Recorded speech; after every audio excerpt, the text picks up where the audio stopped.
हाँ तो my dear student, आज की क्लास में हम लोग पढ़ेंगे क्लास 12 जो आपका हिंदी है। क्या क्लास 12 जो आपका हिंदी है और हिंदी का छठा चैप्टर, क्या हिंदी का छठा चैप्टर, और जिसका नाम क्या है, जिसका नाम यहाँ पे दिया गया है एक लेख और एक पत्र। काफ़ी मोस्ट इम्पोर्टेंट चैप्टर है और इसके लेखक हैं भगत सिंह। क्या भगत सिंह इसके लेखक हैं। आज हम क्या करेंगे, इस चैप्टर के जितने भी PYQ क्वेश्चन है, क्या PYQ क्वेश्चन है, सभी का हम लोग विस्तार पूर्वक अध्ययन करेंगे। चाहे वो ऑब्जेक्टिव प्रश्न हो या सब्जेक्टिव प्रश्न हो, और सब्जेक्टिव में चाहे लघुत्तरीय प्रश्न हो या दीर्घोत्तरीय प्रश्न हो या सप्रसंग व्याख्यात्मक क्वेश्चन हो, सभी का हम लोग विस्तार पूर्वक सॉल्यूशन करेंगे। तो चलिए, सबसे पहला क्या है कि हमारा जो चैप्टर है माय डियर स्टूडेंट, क्या है उसका नाम यहाँ पे हम लोग थोड़ा सा देख लेते हैं। तो चैप्टर जो है ना उसका नाम क्या है, एक लेख और एक पत्र। तो सबसे पहला क्वेश्चन देखिए यहीं से पूछता है, और हमेशा आपको याद रखना चाहिए इसको कि क्या है कि एक लेख और एक पत्र जो है ना एक ऐतिहासिक पत्र है। कैसा पत्र है? ऐतिहासिक पत्र है। मतलब आपसे क्वेश्चन पूछा जाएगा कि एक लेख और एक पत्र किस विधा की रचना है। तो एक लेख और एक पत्र जो है ऐतिहासिक पत्र है। कैसा पत्र है? ऐतिहासिक। क्या है? ऐतिहासिक पत्र है। इसका बिल्कुल सही आंसर होगा ऐतिहासिक पत्र। ठीक है। उसके बाद दूसरा क्वेश्चन यहीं से पूछा जाता है। क्या पूछा जाता है कि एक लेख और एक पत्र के लेखक कौन है? तो कौन हो जाएंगे? भगत सिंह हो जाएंगे। कौन हो जाएगा? भगत सिंह। यदि आप इसका फ्री में PDF नोट्स लेना चाहते हैं, PDF नोट्स का किसी भी प्रकार का चार्ज नहीं लगेगा, हिंदी का समस्त चैप्टर का, तो आप लोग क्या कीजिए, डिस्क्रिप्शन में वीडियो का लिंक दिया हुआ है, वहाँ से जा करके व्हाट्सएप ग्रुप को ज्वाइन कर लीजिएगा। वहाँ फ्री PDF नोट्स मिलेगा सभी चैप्टर का। और PDF का क्वालिटी आप देख सकते हैं, एक बेहतरीन क्वालिटी है। इसमें सब्जेक्टिव क्वेश्चन को भी इंक्लूड किया गया है, शामिल किया गया है। ठीक है। तो चलिए, सबसे पहला यहाँ पे हम लोग देखते हैं माय डियर स्टूडेंट, क्या देखते हैं। सबसे पहला यहाँ पे मोस्ट इंपोर्टेंट चीज़ क्या आता है कि कुछ अत्यंत महत्वपूर्ण बिंदु। क्या? कुछ अत्यंत महत्वपूर्ण बिंदु। तो जो कि ऐसा पॉइंट होता है, ऐसा बिंदु होता है कि जिससे ऑब्जेक्टिव पूछा जाता है। और इतना आप कंप्लीट कर लेते हैं ना, कुछ अत्यंत महत्वपूर्ण, जो यहाँ पे जितना भी पॉइंट दिया गया है, ऑब्जेक्टिव क्वेश्चन इससे बाहर एक भी नहीं आएगा। ये मेरा 110% गारंटी है। क्या? 110% गारंटी है, इससे बाहर नहीं आएगा। तो सबसे पहला यहाँ पे पॉइंट क्या है? तो सबसे पहला पॉइंट यहाँ पे है कि एक लेख और एक पत्र एक ऐतिहासिक पत्र है। क्या है? एक ऐतिहासिक पत्र। यहाँ से आप लोग थोड़ा सा सुधार लीजिएगा, पात्र नहीं होगा, पत्र होगा। ठीक है। एक लेख और एक पत्र जो क्या है, एक ऐतिहासिक पत्र है। काफ़ी most important point, VVI point. और यदि आप पढ़ने वाले में से, स्टूडेंट में से हैं, तो आप लोग क्या कीजिएगा, वीडियो को आप लोग अंत तक जरूर देखिएगा। क्योंकि क्या है कि इग्नोर करके चलने से आपको एक बेहतर अंक नहीं आएगा। यदि आपको बेहतर परसेंटेज लाना है, एक अच्छा स्कोर करना है, तो आपको देखिए मेहनत तो करना पड़ेगा। उसके बाद दूसरा पॉइंट क्या कहता है? दूसरा पॉइंट कहता है कि भगत सिंह का जन्म 28 सितंबर 1907 ईस्वी बंगा चक नंबर 105 गुगैरा ब्रांच, वर्तमान में लाईपुर, पाकिस्तान में हुआ था। मतलब सीधा सा समझिए ना माय डियर स्टूडेंट कि भगत सिंह का जो जन्म हुआ था ना 28 सितंबर 1907 ईस्वी को हुआ था। ठीक है। उसके बाद कहाँ हुआ था? लाईपुर पाकिस्तान में हुआ था। अभी वर्तमान में कहाँ चल गया? पाकिस्तान में ही हिस्सा चल गया, लेकिन पहले इंडिया में ही था। यहाँ से सीधा सा पूछेगा आपका जन्म, तो इनका जो जन्म हुआ था 28 सितंबर 1907 ईस्वी में, इसको याद रखिएगा। राइट। उसके बाद दूसरा यहाँ पे तीसरा पॉइंट यहाँ पे दिया गया है कि उनकी मृत्यु, मतलब भगत सिंह की मृत्यु जो हुआ 23 मार्च 1931 ईस्वी को। कब हुआ था? 23 मार्च 1931 ईस्वी को शाम 7:30 बजे। क्या? शाम 7:30 बजे, मतलब 7:33 पर लाहौर षड्यंत्र में फांसी दे दिया गया था। मतलब कितना दुखद घटना है कि भगत सिंह को क्या किया गया था कि 23 मार्च 1931 को, क्या 23 मार्च 1931 को शाम के 7:30 पर लाहौर षड्यंत्र केस में क्या दे दिया गया था? फांसी दे दिया गया था। उसके बाद अगला यहाँ पे आता है इंपॉर्टेंट पॉइंट, जो कि काफ़ी बार एग्जाम में क्वेश्चन इसी से पूछा गया है, और आपको हमेशा आप बताना चाहते हैं, कहते हैं आपको एक बेहतर अंक लाना है, तो सबसे पहले आप ऑब्जेक्टिव को टारगेट कीजिए। राइट। तो सब यहाँ पे क्या है कि भगत सिंह के पिताजी का नाम सरदार किशन सिंह है। यहाँ से आप लोग ध्यान दीजिएगा, क्योंकि ऑब्जेक्टिव क्वेश्चन नीचे मिलेगा कि भगत सिंह के पिताजी का नाम क्या है, कई बार पूछा जा चुका है। तो भगत सिंह के पिताजी का नाम क्या है? सरदार किशन सिंह। एवं माता का जो नाम है विद्यावती। क्या है? विद्यावती है। क्या? विद्यावती है। उसके बाद अगला यहाँ पे जो पॉइंट है, भगत सिंह के पिता और चाचा अजीत सिंह लाला लाजपत राय के सहयोगी थे। तो देखिए यहाँ से क्वेश्चन नहीं पूछेगा कि भगत सिंह के पिता और उन चाचा जी किनके सहयोगी था, यहाँ से क्वेश्चन यह पूछेगा कि लाला अजीत सिंह, क्या अजीत सिंह भगत सिंह के कौन थे। तो अजीत सिंह भगत सिंह के कौन थे, चाचा थे, कौन थे, चाचा थे।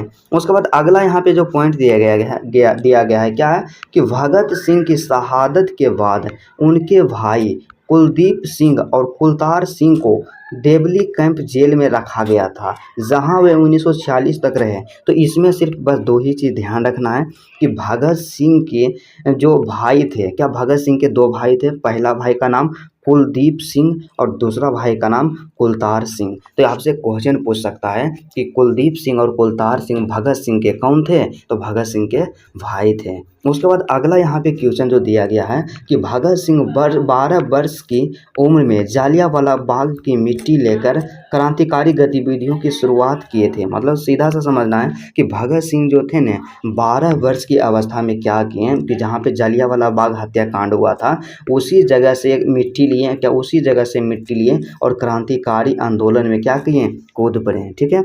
उसके बाद नेक्स्ट पॉइंट के बारे में बात किया जाए तो यहाँ पे दिया गया है कि 8 अप्रैल 1929 को बकुंठकेश्वर दत्त और राजगुरु के साथ केंद्रीय असेंबली में बम फेंका और गिरफ्तार हो गए थे। क्या हो गए थे, गिरफ्तार हो गए थे। ठीक है।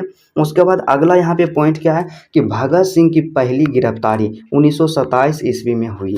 तो यहाँ से क्वेश्चन आपसे पूछ सकता है कि भगत सिंह का पहला गिरफ्तारी कब हुआ था। तो भगत सिंह का जो पहली गिरफ्तारी हुई थी 1927 में। यहाँ से ध्यान दीजिएगा क्या है, 1927 में पहली गिरफ्तारी हुई। उसके बाद अगला यहाँ पे पॉइंट जो दिया गया है, जो सबसे लास्ट पॉइंट है, क्या है कि विद्यार्थी और राजनीति भगत सिंह के द्वारा रचित प्रमुख कृति है। मतलब सीधा सा यहाँ समझिए कि विद्यार्थी और राजनीति जो है भगत सिंह के द्वारा रचित एक प्रमुख कृति है। और कई बार एग्जाम में क्वेश्चन पूछा जा चुका है कि विद्यार्थी और राजनीति जो है किसके द्वारा रचित कृति है। तो इसका जो आंसर होगा भगत सिंह, क्या भगत सिंह। तो चलिए हम लोग सभी पॉइंट का विस्तार पूर्वक अध्ययन कर लिए हैं। उसके बाद हम लोग क्या करते हैं, वस्तुनिष्ठ प्रश्न को देखते हैं। तो वस्तुनिष्ठ प्रश्न के मतलब आप लोग समझवे करते हैं कि क्या होता है, ऑब्जेक्टिव क्वेश्चन। तो ऑब्जेक्टिव क्वेश्चन को हम लोग देखते हैं। तो सबसे पहला क्वेश्चन हमारे पास जो दिया गया है, काफ़ी मोस्ट इम्पोर्टेंट प्रश्न है कि एक लेख और एक पत्र में, क्या एक लेख और एक पत्र में भगत सिंह ने किसको पत्र लिखा था। काफ़ी मोस्ट इम्पोर्टेंट है और 2021 में पूछा गया था। 2025 के लिए इसको इम्पोर्टेंट कर दीजिएगा। क्या है क्वेश्चन कि एक लेख और एक पत्र जो है उसमें भगत सिंह किसको पत्र लिखा था। तो ऑप्शन के बारे में बात करते हैं। तो option A Sukhdev, option B Rajguru, option C Bismillah और ऑप्शन डी अशफाक खां। इसका जो सही आंसर होगा कि भगत सिंह जो पत्र लिखे थे सुखदेव को लिखे थे। किसको लिखे थे, सुखदेव को लिखे थे। ऑप्शन नंबर यहाँ पे जो ए होगा बिल्कुल इसका सही आंसर होगा ऑप्शन नंबर ए सुखदेव। ठीक है। उसके बाद दूसरा क्वेश्चन के बारे में बात किया जाए तो दूसरा क्वेश्चन हमारे पास दिया गया है, काफ़ी मोस्ट इम्पोर्टेंट प्रश्न है। तो दूसरा क्वेश्चन क्या है, तो दूसरा क्वेश्चन यहाँ से कहता है, क्या कहता है दूसरा क्वेश्चन कि एक लेख और एक पत्र शीर्षक पाठ के लेखक कौन है। देखिए काफ़ी आसान प्रश्न है और आपको हम बताए थे कि इस तरह का क्वेश्चन पूछा जाता है कि एक लेख और एक पत्र शीर्षक पाठ के लेखक कौन है। 2012, 2013, 2018 और 2020 में पूछा गया था। तो हम लोग जानते हैं कि एक लेख और एक पत्र के जो लेखक हैं कौन है, भगत सिंह जी हैं। ऑप्शन नंबर सी इसका सही आंसर होगा। उसके बाद 3 नंबर का क्वेश्चन यहाँ पे दिया गया है कि एक लेख और एक पत्र शीर्षक पाठ क्या है, 2022 में पूछा गया था। तो आपको हम शुरू में ही बताएं कि एक लेख और एक पत्र जो है एक ऐतिहासिक पत्र है। क्या एक ऐतिहासिक पत्र है, option number A is the correct answer.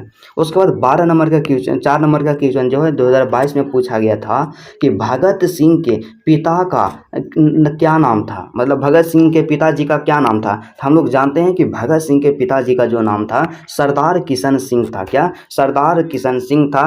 उसके बाद अगला 5वां जो क्वेश्चन यहाँ पे दिया गया है जो कि 2024 और 2022 में पूछा गया था और यह क्वेश्चन 2025 में नहीं पूछेगा क्योंकि जो क्वेश्चन 2024 में पूछा गया है और 25 में लगातार नहीं पूछा जा सकता। लेकिन फिर भी इसको हम लोग देख लेते हैं। क्या है कि भगत सिंह का जन्म कब हुआ था। तो भगत सिंह का जन्म हम लोग जानते हैं कि 28 सितंबर 1907 ईस्वी को हुआ था। क्या 28 सितंबर 1907 ईस्वी को हुआ था। उसके बाद अगला यहाँ पे छठा क्वेश्चन क्या है, थोड़ा सा इसको ध्यान से देखिएगा, टाइपिंग मिस्टेक है, कि जब देश के भाग का निर्माण हो रहा हो तो व्यक्तियों के भाग को पूर्णतः भुला देना चाहिए। किस शीर्षक से पाठ से लिया गया है? तो यह जो लिया गया है आप लोग जानबे करते हैं, एक लेख और एक पत्र से लिया गया है। क्या एक लेख और एक पत्र से लिया गया है, जिसमें भगत सिंह कहते हैं कि जब देश के भाग का निर्माण हो रहा हो तो व्यक्तियों के भाग्य को पूर्णतः भुला देना चाहिए। और सबसे लास्ट यहाँ पे ऑब्जेक्टिव क्वेश्चन जो कि 2023 में पूछा गया था, दिया गया है। क्वेश्चन क्या है कि भगत सिंह की रचना निम्न में से कौन है? तो हम लोग जानते हैं कि भगत सिंह की रचना कौन है, एक लेख और एक पत्र है। Option number B is the correct answer हो जाएगा, एक लेख और एक पत्र। तो जितने भी ऑब्जेक्टिव प्रश्न था हम लोग तमाम प्रश्नों का विस्तार पूर्वक अध्ययन कर लिए हैं। अब हम लोग यहाँ से क्या करेंगे, ऑब्जेक्टिव के बाद सब्जेक्टिव क्वेश्चन को हम लोग क्या करेंगे, देखेंगे, जो कि 2011 से लेकर के 2024 तक पूछा गया है। तो सब्जेक्टिव क्वेश्चन में सबसे पहला हम लोग देखेंगे लघु उत्तरीय प्रश्न। लघु उत्तरीय प्रश्न कहने का मतलब 2 अंक वाला जो क्वेश्चन होता है उसको हम लोग सबसे पहले देखेंगे, जो कि 2025 एग्जाम के लिए इम्पोर्टेंट हो। तो सबसे पहला क्वेश्चन यहाँ पे यही है, और क्या कहता है कि भगत सिंह की विद्यार्थियों से क्या अपेक्षाएं हैं। 2021 में क्वेश्चन पूछा गया था कि भगत सिंह की विद्यार्थियों से क्या अपेक्षाएं हैं 2021 में। तो इसका जो सही आंसर होगा, तो भगत सिंह विद्यार्थी के बारे में बोलते हैं और उनकी अपेक्षाएं जो विद्यार्थियों से है वह इस प्रकार है कि भगत सिंह आधुनिक भारतीय इतिहास के एक पवित्र स्मृति हैं। क्या है कि भगत सिंह जो है ना आधुनिक भारतीय इतिहास के एक पवित्र स्मृति हैं। वे पढ़ने वाले नौजवानों अर्थात विद्यार्थियों से अपेक्षा रखते हैं कि वे केवल पढ़े ही नहीं, वे समझदारी भी पैदा करें। मतलब ये कहते हैं कि विद्यार्थी केवल पढ़े ही नहीं बल्कि वे समझदारी भी पैदा करें। देश गुलाम है। क्या देश गुलाम है? क्योंकि उस टाइम तो क्या था, देश गुलाम था, और उसी टाइम यह लिखा गया है कि देश गुलाम है, गुलामी से उन्हें ही मुक्त कराना है। क्या कहते हैं कि देश तो गुलाम है और गुलामी से उन्हें ही मुक्त कराना है, मतलब विद्यार्थी को ही मुक्त कराना है। इसके लिए उन्हें राजनीति का सैद्धांतिक एवं व्यवहारिक ज्ञान भी प्राप्त करना चाहिए। मतलब सीधा सा बोलते हैं भगत सिंह जी कि इसके लिए यदि वे चाहते हैं कि हम अपना देश को आज़ाद कराएं तो इसके लिए उन्हें क्या करना चाहिए, राजनीतिक और सैद्धांतिक एवं व्यवहारिक ज्ञान भी प्राप्त करना चाहिए। उसके बाद क्या लिखते हैं, पैराग्राफ को चेंज कर देना है और इसी तरह से लिखना है कि ऐसा करने से देश की आज़ादी का रास्ता प्रशस्त हो सकेगा। आगे देश का नेतृत्व भी तो नौजवानों को ही करना होगा। मतलब क्या है कि यदि विद्यार्थी ऐसा करते हैं तो हमारा देश एक दिन जरूर आज़ाद होगा, और आगे चल के देश को भी संभालना विद्यार्थियों को ही होगा, नौजवानों को ही होगा। उसके बाद दूसरा क्वेश्चन यहाँ पे जो दिया गया है काफ़ी मोस्ट इम्पोर्टेंट क्वेश्चन है, जो कि 2018 में पूछा जा चुका है। क्या है क्वेश्चन माय डियर स्टूडेंट, कि भगत सिंह के अनुसार देश को कैसे युवकों की आवश्यकता है। मतलब बताना है कि भगत सिंह के अनुसार देश को कैसे युवकों की आवश्यकता है। तो यहाँ से हम लोग क्या करेंगे, आंसर उत्तर देकर के इस लाइन को छोड़ करके उसके बाद लिखना स्टार्ट करेंगे। इसमें क्या लिखेंगे कि भगत सिंह के अनुसार गुलामी के समय ऐसे युवकों की आवश्यकता है जो देश के सेवक हों। मतलब क्या कहते हैं भगत सिंह कि गुलामी के समय हमें ऐसे युवक की आवश्यकता है जो देश के सेवक हों। युवक तन मन धन देश को अर्पित कर दें। मतलब वैसा युवक चाहिए जो अपना पूरा तन मन धन देश को अर्पित कर दें। वे पागलों की तरह सारी उम्र देश की आज़ादी के लिए न्यौछावर कर दें। क्या करें, वे पागलों की तरह जो अपना सारी उम्र है देश की आज़ादी के लिए न्यौछावर कर दें। हमें वैसे युवकों की आवश्यकता है। उसके बाद लिखते हैं कि युवक परिवार और दुनियादारी के झंझटों में फंसने वाले ना हो, उन्हें व्यवहारिक ज्ञान भी होना चाहिए। सिर्फ गणित और ज्योग्राफी का ही परीक्षा के परचमों के लिए गला घोटा ना जाए उनका, ठीक है। इस तरह से मतलब हो गया, इतना आप लिख दीजिएगा, आपको 2 में से 2 अंक जरूर मिलेगा। उसके बाद तीसरा क्वेश्चन जो दिया गया है काफ़ी मोस्ट इंपॉर्टेंट है, और इसमें हम लोग हमेशा यही प्रयास किए हैं कि आपको एक साधारण, सरल और आसान आंसर प्रोवाइड करवाया जाए, ताकि आपको याद करने में किसी भी प्रकार का समस्या ना हो। तो आप लोग क्या कीजिएगा, इसका क्या है, PDF यहाँ से ले लीजिएगा व्हाट्सएप ग्रुप से, और इसका प्रिंट निकलवा लीजिएगा। और यही क्या है, एक बेहतर तरीका है, क्योंकि जब तक आप अपना इसका नोट्स बनाइएगा तो आपके पास अभी समय नहीं है। तो तीसरा क्वेश्चन क्या कहता है कि विद्यार्थी को राजनीति में भाग क्यों लेना चाहिए, या भगत सिंह के अनुसार विद्यार्थी को राजनीति में भाग क्यों लेना चाहिए। 2013, 2012 और 2024 में क्वेश्चन पूछा गया है। तो इसका जो सही आंसर हुआ क्या हो जाएगा, इसका आंसर हुआ, यहाँ से उत्तर दे करके हम लोग लिखना स्टार्ट करेंगे कि भगत सिंह के अनुसार विद्यार्थी को राजनीति में भाग इसलिए लेना चाहिए क्योंकि भगत सिंह का कहना था कि देश की आज़ादी के लिए नौजवानों अर्थात विद्यार्थियों को राजनीति या पॉलिटिक्स कामों की हिस्सा लेना चाहिए।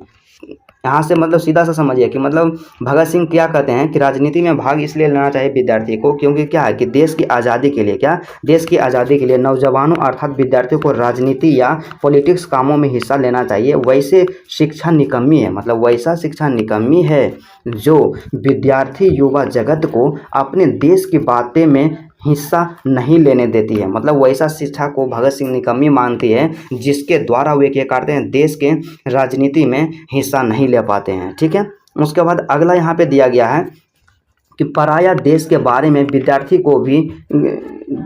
को ज्ञान नहीं होता, वे कच्ची पक्की बातें करते हुए पाए जाते हैं। नौजवानों को अक्ल का अंधा नहीं बनना चाहिए, मतलब क्या है कि नौजवानों को क्या करना चाहिए, अक्ल का अंधा नहीं बनना चाहिए। यह बात सच है कि विद्यार्थी का मुख्य कार्य पढ़ाई करना है, मतलब क्या है, वे कहते हैं कि यह बात हम भी जानते हैं और यह बात सच भी है कि विद्यार्थी का जो मुख्य काम है पढ़ाई करना है। उन्हें अपना पूरा ध्यान इस काम की ओर लगा देना चाहिए, परंतु उसके साथ ही साथ उन्हें गुलामी से निजात पाने का उपाय भी सोचना चाहिए। मतलब ये कहते हैं कि हमें पता है कि विद्यार्थी का जो मुख्य काम है वह पढ़ाई करना है और उन्हें पूरा ध्यान अपनी इस ओर लगा देना चाहिए, लेकिन उसके साथ ही साथ उन्हें गुलामी से निजात पाने के लिए, मुक्ति पाने के उपाय को भी सोचना चाहिए, ठीक है। तो चलिए, सभी यहाँ पे जो दिया गया था लघुत्तरीय प्रश्न सभी को हम लोग विस्तार पूर्वक अध्ययन किए हैं। उसके बाद यहाँ पे जो दिया गया है दीर्घ उत्तरीय प्रश्न, तो दीर्घ उत्तरीय प्रश्न में सबसे पहला प्रश्न जो कि 2011 में पूछा गया था,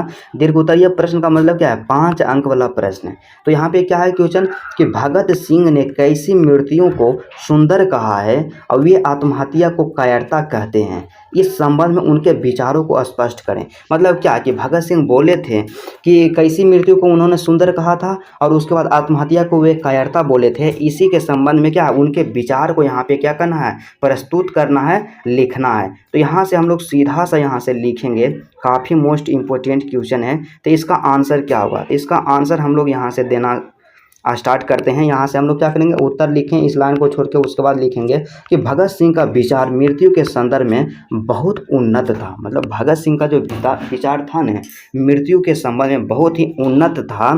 वे एक महान देशभक्त थे, अतः वे कहते हैं कि देश सेवा के बदले दी गई फांसी सबसे सुंदर मृत्यु है। एक पार्ट का आंसर हो गया कि भगत सिंह कैसी मृत्यु को सबसे सुंदर बताएं, तो देश सेवा के बदले दी गई फांसी ही सबसे सुंदर मृत्यु है। उसके बाद क्या करना, पैराग्राफ को चेंज करना है। उसके बाद लिखना है कि भगत सिंह आत्महत्या को कायरता कहते हैं क्योंकि कोई भी व्यक्ति जो आत्महत्या करेगा वह थोड़ा सुख दुख कष्ट सहने के कारण करेगा। मतलब क्या है कि भगत सिंह कहते हैं कि जब भी कोई व्यक्ति आत्महत्या करता है वह थोड़ा दुख या कष्ट सहने के कारण करता है, ये सह नहीं पाता है। उसके बाद लिखते हैं कि वह अपना समस्त मूल एक ही क्षण में खो देता है। मतलब क्या कहता है, मतलब वह जो अपना समस्त जीवन होता है एक ही क्षण में खो देता है। और इस संदर्भ में उनका विचार है कि मेरे जैसे विश्वास और विचारों वाला व्यक्ति व्यर्थ में मरना कदापि सहन नहीं कर सकता, ठीक है। उसके बाद वे लिखते हैं कि हम तो अपने जीवन का अधिक से अधिक मूल्य प्राप्त करना चाहते हैं, हम मानवता की अधिक से अधिक सेवा करना चाहते हैं। संघर्ष में मरना एक आदर्श मृत्यु है। क्या है कि संघर्ष करके मरना एक आदर्श मृत्यु है। प्रयत्नशील होना एवं श्रेष्ठ और उत्कृष्ट आदर्शों के लिए जीवन दे देना कदापि आत्महत्या नहीं कही जा सकती है। क्या है कि कदापि आत्महत्या नहीं कहा जा सकती है। और आत्महत्या को कायरता इसलिए कहते हैं कि केवल कुछ दुखों से बचने के लिए अपने जीवन को समाप्त कर देते हैं। मतलब क्या है कि सीधा से यहाँ है कि भगत सिंह आत्महत्या को कायरता जो है इसीलिए कहते हैं कि मनुष्य केवल कुछ दुखों से बचने के लिए अपने जीवन को ही समाप्त कर देते हैं। तो ये आत्महत्या जो है बिल्कुल ही क्या है, कायरता है। तो उसके बाद पैराग्राफ चेंज करके लिखना है कि इस संदर्भ में एक विचार भी देते हैं। मतलब क्या करते हैं, इस संदर्भ में एक विचार भी भगत सिंह देते हैं कि विपत्तियां व्यक्ति को पूर्ण बनाने के लिए आती है। मतलब जो भी मुसीबत आती है व्यक्ति के पास वह व्यक्ति को मजबूत बनाने के लिए आती है, स्ट्रॉन्ग बनाने के लिए आती है। और इतना यदि आप लिखते हैं तो आपको 5 में से 5 अंक ज़रूर दिया जाएगा। उसके बाद एक और यहाँ पे दीर्घोत्तरीय प्रश्न जो दिया गया है काफ़ी मोस्ट इंपॉर्टेंट है, क्योंकि हम सभी क्वेश्चन का यहाँ पे कवर करने वाले हैं बिल्कुल आसान और सरल तरीक़ा से। 2019 में क्वेश्चन पूछा गया था कि भगत सिंह कौन थे, इसके बारे में लिखना है, थोड़ा सा शॉर्ट में ही लिखेंगे। तो इसका सही आंसर क्या होगा कि भगत सिंह एक महान देशभक्त तथा स्वतंत्रता सेनानी थे।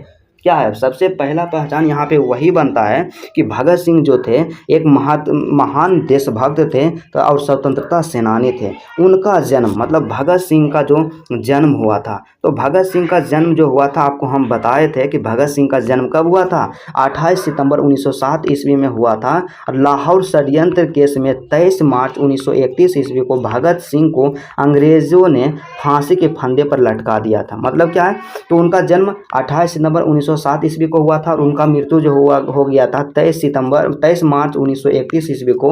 और क्या किया था अंग्रेज उनको क्या किया था, फांसी दे दिया था। क्या फांसी दे दिया था। उसके बाद इसमें लिखना है यहाँ से कि भारत राष्ट्र के लोकमानस में उनकी युवा छवि अमिट होकर बस गई है। क्या हो गई, अमिट होकर बस गई है। देश की स्वतंत्रता के लिए अपने प्राणों का बलिदान कर देने वाले हजारों लोगों तथा लाखों स्वाधीनता सेनानियों की प्रेरणा और उत्सर्गपूर्ण कार्यों के लिए वे अस्थायी प्रतीक और प्रतिनिधि हैं। राष्ट्रीयता, देशभक्ति, क्रांति और युवा शक्ति के लिए प्रेरणा पुंज है। क्या है, इतना आप लिख देते हैं, आपको 5 में से 5 अंक दिया जाता है। तो चलिए सबसे लास्ट पड़ाव की ओर हम लोग बढ़ते हैं, जो कि मोस्ट इंपॉर्टेंट है। क्या है, सप्रसंग व्याख्यात्मक प्रश्न। तो सप्रसंग व्याख्यात्मक प्रश्न कहने का मतलब जो व्याख्या करे वाला आता है, क्या आता है, व्याख्या करने वाला। काफ़ी मोस्ट इंपॉर्टेंट प्रश्न है और इस तरह का प्रश्न हर एक साल एग्जाम में पूछा जाता है। तो क्वेश्चन यहाँ पे क्या है, तो क्वेश्चन यहाँ पे है कि हम तो केवल अपने समय की आवश्यकता की उपज हैं। 2022 में पूछा गया था कि भगत सिंह कहते हैं कि हम तो केवल अपने समय की आवश्यकता की उपज हैं। तो इसका 3 स्टेप हम बताएं कि सबसे पहले जो पंक्ति दिया गया है वो कहाँ से लिया गया है, दूसरा यहाँ पे बात क्या है कि उसके लेखक या कवि कौन है, और तीसरा आपको क्या लिखना है कि उस पंक्ति के माध्यम से हमें क्या कहना चाहते हैं, लेखक या कवि। तो सबसे पहले हम लोग उत्तर दे करके लिखना स्टार्ट करेंगे यहाँ से कि प्रस्तुत पंक्तियां हमारे हिंदी पाठ्य पुस्तक के एक लेख और एक पत्र नामक ऐतिहासिक पत्र से लिया गया है। ठीक है, जिसके महान देशभक्त तथा स्वतंत्रता सेनानी भगत सिंह है। मतलब जिसके लेखक जो है ना, महान देशभक्त तथा स्वतंत्रता सेनानी भगत सिंह है। उसके बाद फिर क्या है कि इस पंक्ति के माध्यम से वे क्या कहना चाहते हैं, इसी के बारे में हमें बताना है। तो क्या यहाँ पे लिखेंगे हम लोग कि भगत सिंह, क्या भगत सिंह इस पंक्ति के माध्यम से कहते हैं कि मनुष्य अपने समय की आवश्यकता की उपज है। क्या है, मनुष्य अपने समय की आवश्यकता की उपज है। समय ही बलवान होता है। क्या होता है, समय ही बलवान होता है।